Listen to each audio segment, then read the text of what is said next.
ఇదంతా కూడా ఒక అంతరించిపోతున్న అర్బన్ నక్సల్స్ యొక్క ఆకలి పొలికేక.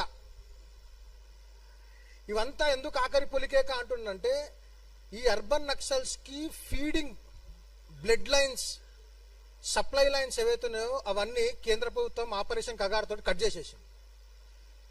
ఈ అర్బన్ నక్సల్స్ ఇంత విచ్చలవిడిగా యూనివర్సిటీల్లో, సోషల్ మీడియాలో, ప్రెస్సుల్లో, వార్తాపత్రికల్లో, రకరకాల మాధ్యమాల ద్వారా అర్బన్ నక్సలిజాన్ని పంపింగ్ చేయడానికి ఏదైతే వనరులు అవసరమైనాయో వనరులు మొత్తము ఛత్తీస్గఢ్లో ఉన్నటువంటి అడవులలో, కోల్ మైన్స్లో నుంచి జనరేట్ చేసేటువంటి డబ్బులు, అంటే ఎక్స్ట్రాక్ట్ చేసేటువంటి డబ్బుల నుంచి వీళ్ళ యొక్క ఎక్స్ట్రాక్షన్ వర్క్ నడిచేది. ఈ ఎక్స్ట్రాక్షన్ వర్క్ నుంచి వచ్చే డబ్బుల ద్వారా ఈ అర్బన్ నక్సల్ యాక్టివిటీ నడిపేది.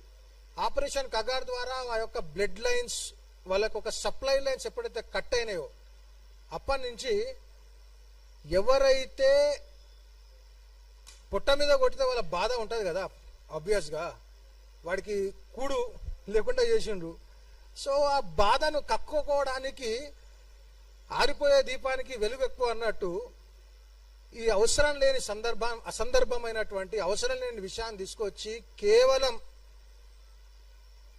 విద్వేషాన్ని రెచ్చగొట్టి 10 సంవత్సరాలు దాటిపోయినటువంటి రాష్ట్రం ఏర్పాటై 10 సంవత్సరాలు దాటిపోయినట్టు ఇప్పటికీ కార్డియల్ గా రిలేషన్స్ మెయింటైన్ చేస్తున్నటువంటి వాటిని రెచ్చగొట్టి అనవసరమైన విషయాలను బయటకు తీసుకొచ్చి ఆ విషయాలు ఏంటిది, ఎవరేం మాట్లాడారు అనేది I'm not going to it. ఎందుకంటే చాలా విషయాలు చెప్పారు. దీన్ని ప్రయత్నం ఏదైతే చేస్తున్నారో ఇది వాళ్ళు సక్సెస్ కాలేరు. ఎందుకంటే తెలంగాణ జాగృతమైనటువంటి తెలంగాణ, ఇక్కడ ఉన్నటువంటి ప్రజలు కూడా జాగృతమైన వాళ్ళే. ఈ యొక్క కుట్రను పసిగట్టారు.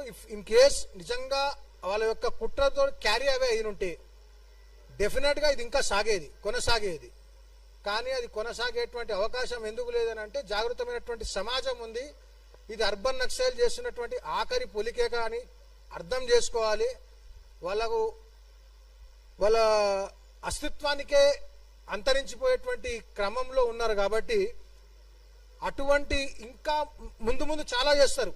ఇటువంటి ప్రయత్నాలు ముందు చాలా చేసే అవకాశం ఉంది. కాబట్టి అందరికి కూడా అర్థం చేసుకోవాల్సినటువంటి దీని వెనుక ఉన్నటువంటి ఈ కుట్రను అర్థం చేసుకోవాలి. Don't get carried away with all these fanatic urban Naxals groups ideology. విషయాన్ని అర్థం చేసుకోండి. ఇది అందరినీ కలుపుకొని పోయేటువంటి అవసరం ఉన్నటువంటి సమయం. రాబోయే కాలంలో మనం ఇంకా చాలా ఇటువంటి సంఘర్షణలు, సైద్ధాంతిక సంఘర్షణలు చేయాల్సిన అవసరం ఉంది. కాబట్టి చిన్న వాటికి మనం క్యారీ అవ కాకుండా ఇంకా ముందు ఇంకా చాలా సైద్ధాంతిక యుద్ధాలు చేయాల్సి ఉన్నది. దాంట్లో ఇంకా ప్రిపేర్ కావాలి. ఇవన్నీ వామప్ సెషన్స్ మాత్రమే. ముందు చాలా పెద్ద యుద్ధం ఉందని చెప్పి తెలియజేస్తూ నాకు అవకాశం ఇచ్చినటువంటి తెలంగాణ జర్నలిస్ట్ యూనియన్ వారికి ధన్యవాదాలు తెలియజేస్తూ భారత్ మాతాకి